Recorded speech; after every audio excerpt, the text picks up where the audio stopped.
এই দুষ্টু, এইভাবে আদর করছো কেন? আমার সবটা ভিজে যাচ্ছে তো। ভিজে গেলে যাক, তাতে কিছু যায় আসে না। দুষ্টু, এভাবে কেউ আদর করে? প্লিজ জান, ছাড়ো না, ভিজে যাচ্ছে তো সবটা। না, ছাড়বো না। আমার মাথায় শুধু তোমার নেশায় ঘুরপাক খাচ্ছে। বাধা দিও না প্লিজ। আদর করবে করো, তাই বলে আমাকে এভাবে ভিজিয়ে দেবে? জান প্লিজ, এমন করো না। আদর করার সময় দুই একটু ভিজবেই, তার জন্য তুমি আমাকে বাধা দিচ্ছ? প্লিজ জান, একটু দেখে শুনে আদর করো। তোমার মধ্যে এত রস আসে কোথা থেকে? হ্যাঁ, আদর করতে গেলেই পুরো ভিজিয়ে দাও আমাকে। জানি না, তবে তোমাকে আদর করতে শুরু করলে এরকমটা হয়। তুমি জানো না, আমি তোমার এই হট জিনিসগুলো দেখে নিজেকে ঠিক রাখতে পারি না। তখন এমনিতেই অনেক উত্তেজিত হয়ে যাই, আর তোমাকে আদর না করা পর্যন্ত নিজেকে শান্ত করতে পারি না। আদর তো করো, কিন্তু তাই বলে আমাকে এমন ভাবে আদর করো আমার ব্যথা শেষ হয়ে যায়। একটু তো আস্তে আদর করতে পারো। আমি আস্তে আস্তে আদর করতে পারি না, আর তাড়াতাড়ি করতে আমার খুব ভালো লাগে। আমি খুব এনজয় করি। জান, কেন তোমার ভালো লাগে না বুঝি? লাগে, তারপরও ব্যথায় পুরো শেষ হয়ে যায়। আমি তো দেখে শুনে আদর করি, তাহলে এত ব্যথা লাগার কথা নয় তো। তুমি এমন করে বলছো কেন জান? এত জোরে আদর করলে এতে ব্যথা লাগে না বলো? আমি সত্যি পারি না, একটু আস্তে দিতে পারো না? তুমি জানো না, এত জোরে করলে আগুনের মতো হয়ে যায়, মনে হয় সবটা যাবে। যেন এমন করে কষ্ট দিতে তোমার বুঝি একটুও খারাপ লাগে না বলো? তুমি তো একটাবারও বলনি ব্যথা লাগে, তোমার কষ্ট হয়। তাহলে আমি তোমাকে আদর করাটা কমিয়ে দিতাম। এই না, আমি কি একটা করে বলেছি যে তুমি আমাকে আদর করাটা কমিয়ে দাও? আমি তোমার আদরটা নিতে পারি না। আমি তো চাই তুমি আমাকে সবসময় আদর করো আর ভালোবাসায় ভরিয়ে দাও। আমি তোমাকে আদর করলে যে তোমার ব্যথা লাগে, আর তুমি নাকি সহ্য করতে পারো না, তাহলে কি করে আদর করব? যদি আদর করতে গিয়ে তোমাকে অনেক বেশি ব্যথা দিয়ে ফেলি, তুমি কষ্ট পাও, থাক, এখন থেকে আর আমি বেশি আদর করব না। এই না, একদম না।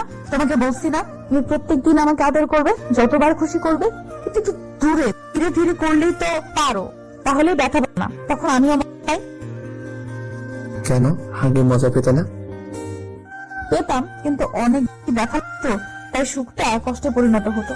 প্লিজ জান, এখন থেকে তুমি একটু আদর দিও, যেন আমি সবটা সহ্য করতে পারি, সবটা ফিল করতে পারি, তোমার ভালোবাসাটা অনুভব করতে পারি। শোনা? আচ্ছা ঠিক আছে, কিন্তু তুমি না বললে আমি তোমাকে আদর করতে আসলে তোমার সব ভিজে যায়? তাহলে তাহলে আর কি, তোমারও রস বেশি, ওই জন্যই তুমি সব সময় আমাকে ভিজে দাও। এমন করে কেউ আদর করে দুষ্টু? একটু তো নিজেকে সামলাতে পারো। বললাম তো, তোমার কাছে আসলে আমি নিজেকে ঠিক রাখতে পারি না, অনেক বেশি উত্তেজিত হয়ে যায়। তোমার জিনিসগুলো দেখে আমার মাথা পুরো নষ্ট হয়ে যায়। আদর না করা পর্যন্ত তোমার মাথা কাটে না, আর যতক্ষণ না ক্লান্ত না হব তখন অব্দি তোমাকে আদর করতে ইচ্ছে করে। তাই কিছুতেই নিজেকে ঠিক রাখতে পারি না। হ্যাঁ, তা রাখবে কি করে? ফাজিল একটা, সবসময় উল্টাপাল্টা কাজ করো।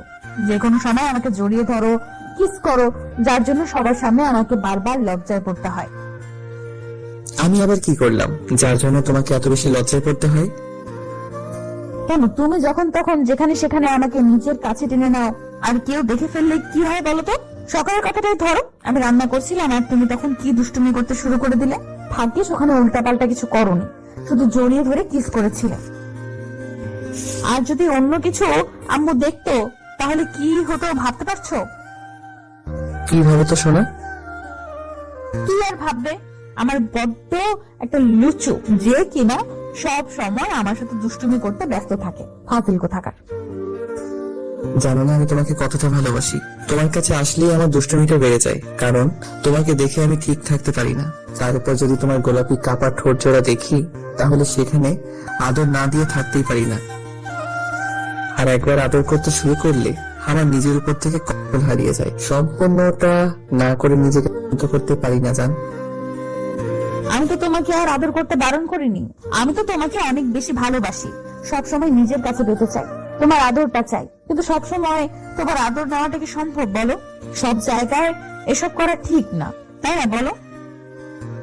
তুমি একটু বুঝে শুনে তো আদর করতে পারো, কিন্তু তুমি হঠাৎ করে এরকম করতে শুরু করতে, যার জন্য লজ্জায় পড়তে হয়।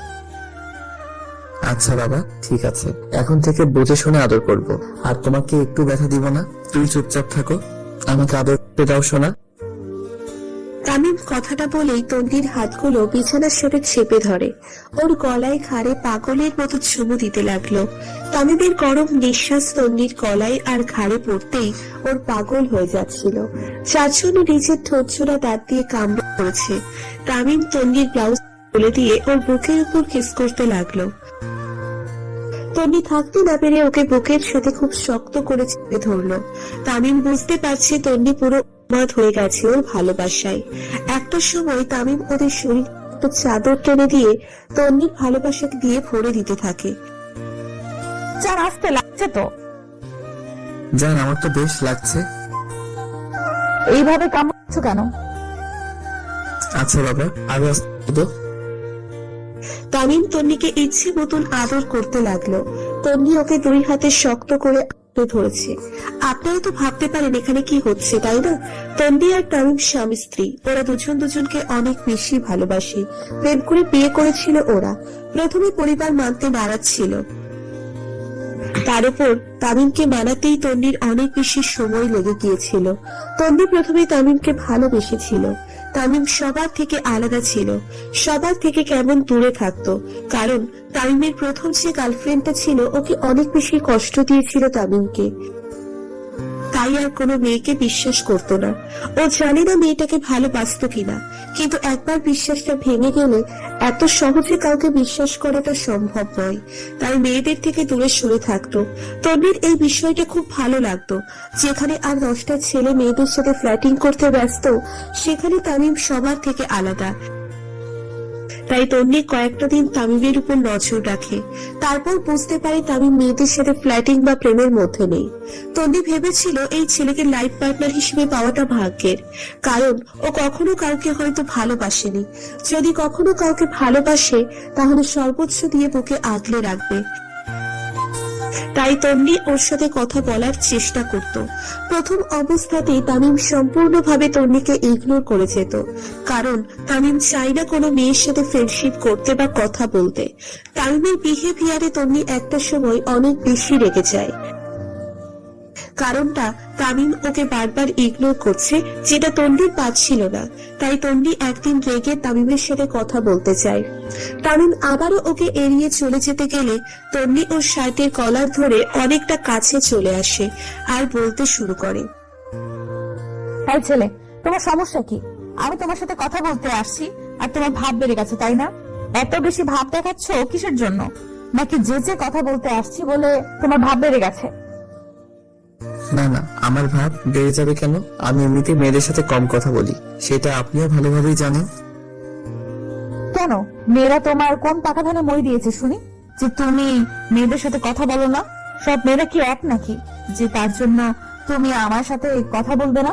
হ্যাঁ, কেমন আমি সেটা জানতে চাই না। আমি আপনার সাথে কথা বলতে বাধ্য নই। আপনি কে যে আপনার সাথে কথা বলতেই হবে? এখনো কিছু হয়নি, কিন্তু হওয়ার চেষ্টা করছি। আর তুমি আমাকে এভাবে এড়িয়ে যাও কেন? তুমি জানো আমি একটা জিনিস সহ্য করতে পারি না, তাই রিকোয়েস্ট করে নয়, আদেশ করে বলছি, ভুলে আর আমাকে এড়িয়ে যাবে না। তাহলে আমি যে কি করব সেটা তুমি নিজেও জানো না। আদিত্য, আপনি আমার উপর কি অধিকার দেখাচ্ছেন? নাকি দায়িত্ব চাপিয়ে দিয়েছেন? দেখেন, ভুলেও এমন কিছু করার চেষ্টা করবেন না। আপনাকে আমি চিনি না, আর আপনিও আমাকে চেনেন না, তাই এসব কথা কখনো আর বলবেন না। 100 বার বলবো, 1000 বার বলবো। তোকে বলছি না তুই আমার সাথে কথা বলবি না? থেকে তোকে বলছি তুই বলবি। ভিত্তিতে বলতে হবে। আর আপনি আমার কে যে আপনার সাথে কথা বলতে হবে? আপনার মাঝে না কোনো সম্পর্ক আছে, না আপনাকে আমি চিনি। তাহলে কেন কথা বলবো? হ্যাঁ, কখনোই বলবো না। আপনি বললেই বলতে হবে নাকি? আমিও বলতে বলেছি, তাই বলবি। আর সম্পর্ক নেই হতে কতক্ষণ? খুব শীঘ্রই আমাদের সম্পর্ক হবে, আর এমন সম্পর্ক হবে যার জন্য আমাকে তুই কখনো ভুলতেই চাইবি না। আপনার মাথা ঠিক নেই। আপনাকে একটু ইগনোর করেছি, তাই রাগের মাথায় এসব বলছেন। ছাড়ুন আমাকে। আর ভুলেও কিন্তু আপনি আমার সামনে আসবেন না। 100 বার আসবো, 1000 বার আসবো। তুই কি করে আমাকে আটকাস আর দূরে সরিয়ে দিস সেটাও দেখবো। আমি যদি তোকে এইভাবে ইগনোর করতে দেখি না, তাহলে আমার থেকে খারাপ আর কেউ হবে না। সেদিন তন্নির কথার মানে তামিম বুঝতে পারেনি। এরপর একটা সপ্তাহ আবারও তামিম তন্নিকে রিজেক্ট করে দিতে লাগলো আর ওকে ইগনোর করতে লাগলো। তন্নিও রেগে আগুন হয়ে যায়। আবারও ওর সামনে চলে আসে, তারপর ঠাস ঠাস করে 2টা থাপ্পড় মেরে দেয়। তন্বীর এরকম কর্মকাণ্ডে তামিম অবাক হলেও ওর দিকে অসহায় ভাবে তাকিয়েছিল। তামিমের অসহায় চোখ দেখে তন্বী আর নিজেকে কন্ট্রোল করতে পারেনি, ওকে শক্ত করে ছড়িয়ে ধরে আর কান্না করে দিয়ে বলে, তুমি বোঝো না আমি তোকে কতটা ভালোবাসি। কেন এইভাবে আমাকে দূরে সরিয়ে দাও? তুমি তো জানো একটা মেয়ে কেন একটা ছেলের উপর এরকম অধিকার খাটায়, বারবার তার কাছে আসে। সবটা বোঝার পরেও কেন আমাকে দূরে সরিয়ে দাও? আমি সবই জানি, সবই বুঝি, কিন্তু আমি চাইলেও আর কাউকে ভালোবাসতে পারবো না, কারণ সেই বিশ্বাসটা আমার আর নেই। আমি কাউকে বিশ্বাস করতে পারি না, তাই প্লিজ এসব সেন্টিমেন্টাল ডায়লগ দিবেন না। আমি কখনো কাউকে ভালোবাসবো না। আমি সেটা জানি। একটা মেয়ের তোমার সাথে কবে কি মিসবিহেভ করেছে আর তোমাকে ছেড়ে গিয়েছে, তোমার বিশ্বাসটা ভেঙে দিয়েছে, তাতে তুমি সবার উপর থেকে বিশ্বাসটা হারিয়ে ফেলবে? সব মেয়ে কি একরকম বলো? কেউ তো একটু আলাদা হতে পারে। তাহলে তুমি অন্য কাউকে বিশ্বাস কেন করতে পারবে না? আমি তোমাকে এতদিন ধরে বিশ্বাস করে ফলো করে আসছি, তোমাকে ভালোবেসে ফেলেছি, সেখানে তুমি আমাকে একটু বিশ্বাস করতে পারবে না বলো? বললাম তো না, আপনি আমাকে জড়িয়ে ধরেছেন কেন? আমি কোনো মেয়েকে বিশ্বাস করি না, ছাড়ো না। তামিম জোর করে তন্বীকে ছাড়িয়ে নিয়েছিল আর ওর থেকে দূরে সরে গিয়েছিল। তন্বী কান্না করতে করতে ওকে বারবার বলছিল ওকে ভালোবাসে, কিন্তু তামিম ওর কথাটা বিশ্বাস করেনি। কিন্তু আমি তোমাকে ভালোবাসি, যদি তোমাকে নিজের করে না পাই তাহলে তোমাকে অন্য কারো হতে দিব না। তুমি আমাকে ছাড়া অন্য কাউকে বিয়ে করতে পারবে না, সেটা আমি তোমাকে চ্যালেঞ্জ করে বললাম। তোকে ভালোই ভালোই বলছি, আমাকে নিজের করে নে। যদি না করিস তাহলে আমার থেকে খারাপ আর কেউ হবে না। আর আমি এমন কিছু করব যার জন্য তুমি অনেক সারাটা জীবন ধরে পস্তাবে। এসব ব্ল্যাকমেল করে আর ভয় দেখিয়ে আমার মনে জায়গা নিতে পারবেন না। আমি তো বলছি আমি কখনো কাউকে ভালোবাসতে পারবো না, আর চাইলেও না। তাহলে কি তুমি কখনো কাউকে বিয়ে করবে না? জানি না, তবে বাসা থেকে যেখানে বিয়ে দিবে আমি সেখানে বিয়েটা করে নিব। তারপরে তাকে তেমন ভাবে বিশ্বাস করতে পারবো না, তাই প্লিজ আমাকে ডিস্টার্ব করবেন না, তাহলে আমাকে এখান থেকে চলে যেতে হবে। তন্বী সেদিন অনেক কান্না করেছিল, ওর বান্ধবীরা ওকে অনেক বুঝিয়েছিল। তন্বী জানে তামিমকে ওকে কখনো বিয়েটা করবে না রাজি করাতে পারলে। তার উপরে ওরা দুজনেই বড়লোক ফ্যামিলির, আর দুজনেই দুই শহরের নামকরা বিজনেসম্যানের ছেলে মেয়ে, তাই ওদের পরিবারকে বোঝাতে একটু সময় লাগবে। ওদের দুজনের আপুর মাঝে একটু ঝামেলা লেগে আছে, তাই তামিমকে রাজি করাতে না পারলে ও কিছুতেই ওকে নিজের করে পাবে না। তাই তন্বীর ভয় হচ্ছিল। আরো একটা মাস তন্বী তামিমকে বোঝানোর চেষ্টা করে, কিন্তু বুঝতে চাইছেই না, ওকে বারবার ইগনোর করে যাচ্ছে। তারপর একটা সময় তন্বী উপায় না পেয়ে তামিমের সামনে সুইসাইড করার চেষ্টা করলে তখন তামিম অনেক ভয় পেয়ে যায় আর ওকে আটকানোর চেষ্টা করে। তখন তন্বী ওকে নিজের কাছ থেকে ছাড়িয়ে নেওয়ার চেষ্টা করে বলে, ছেড়ে দাও আমাকে, একদম স্পর্শ করবে না। তোমার কোনো অধিকার নেই আমাকে স্পর্শ করার। আমি মরতে চাই, আমি বাঁচতে না। প্লিজ আমাকে ছেড়ে দাও। হ্যাঁ, তোমাকে স্পর্শ করার অধিকার আমার নেই, কিন্তু আমার জন্য কেউ মরে সেটা চাই না। আর তুমি তো জানো আমি তোমাকে ভালোবাসতে পারবো না, তাহলে কেন আমার করতে হবে তোমাকে? তুমি আমাকে অলরেডি ভালোবাসো, কিন্তু সেটা বিশ্বাস করে বলতে পারছো না, ভয় পাচ্ছ। যেখানে তোমাকে কেউ ঠকিয়েছে তার জন্য তুমি আমাকে এইভাবে দূরে সরিয়ে দিতে চাইছো। কেউ তোমাকে কবে কষ্ট দিয়েছে তার জন্য যে তোমাকে সত্যিকারের ভালোবাসা তাকে দূরে সরিয়ে দিচ্ছ। আমি একটা কথা বলে রাখলাম, তুমি এখানে হয়তো আমাকে দিচ্ছ, কিন্তু বাসায় যাওয়ার পর সেখানে তো আর তুমি থাকবে না। আমি ঠিকই নিজের কোনো ফেলবো, আর তুমি কালকে শুনতে পাবে আমি আর নেই। তখন তুমি নিজেকে ঠিক রাখতে পারবে তো? তন্বীর কথায় তামিমের বুকটা কেঁপে উঠেছিল। আর কোনো উপায় না পেয়ে তামিম ওকে বুকের সাথে খুব শক্ত করে জড়িয়ে নিয়েছিল, কারণই একটা মাসে ওর প্রতি অনেক বেশি দুর্বল হয়ে পড়েছিল। আর ওকে এত বেশি ভালোবেসে ফেলেছিল, তারপরও সেটা ভয়ের কারণে বলতে পারছিল না। ভয় হয় যদি আমাকে আবারও কষ্ট দিয়ে চলে যাও। একবার যে কষ্টটা পেয়েছি, দ্বিতীয়বার যদি সেই কষ্টটা পাই তাহলে সত্যি আমি শেষ হয়ে যাব, সহ্য করতে পারবো না। জীবনে কখনো তোমাকে কষ্ট পেতে দেবো না, আর এমন কোনো কাজ করবো না যার জন্য তুমি আমার উপর থেকে বিশ্বাসটা হারিয়ে ফেলো। নিজে শেষ হয়ে যাবো, তাও তোমাকে কষ্ট পেতে দেবো না। বিশ্বাস করে দেখো। বিশ্বাস করি বলেই ভালোবেসেছি, এখন কান্না করো না পাগলি। তুমি তো কাঁদালে, এখন তুমিই কান্না থামিয়ে দাও। ওকে বাবা, দিচ্ছি।